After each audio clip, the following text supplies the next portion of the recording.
Akak, saya nak cari rumah teres landed tau, bawah 450,000. Ada ah? Ada? You nak open title ke? Ya, betul lah. Of course lah, open title. I nak beli rumah landed. I nak cari untuk kawan India kawan Melayu juga. Okey. Open title selalu rumah lagi mahal tau. Tapi ini you boleh dapat bawah daripada 450,000. Dan istimewanya rumah ni, dia punya buka je bukan kecil ya. Bukan 22 kaki, bukan 20 kaki, tetapi 22 kali 70. Ya, boleh lah. Ini rumah 400,000 plus lah. Ya, ini Wah, open murah title. Ya, 400,000, bawah 400,050. Wah, nampak cantik sure rumah ni. Memang cantik, 4 bilik, 2 bilik air.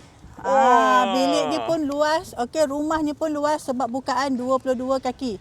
Normal ini punya berapa rumah jauh 20 dari kaki. Cyberjaya ni? Dari Cyberjaya lebih kurang 20 minit lah. 20 minit. Putrajaya lebih kurang 20 minit. Kota Warisan 5 minit. Ini perlu deposit tak? Boleh perlu. full loan tak? Boleh tak perlu full loan. Ini boleh full loan. Wah, macam minat Ini ada unit lagi tak? Banyak lagi unit. Cepat grab sebab dia macam pisang goreng panas.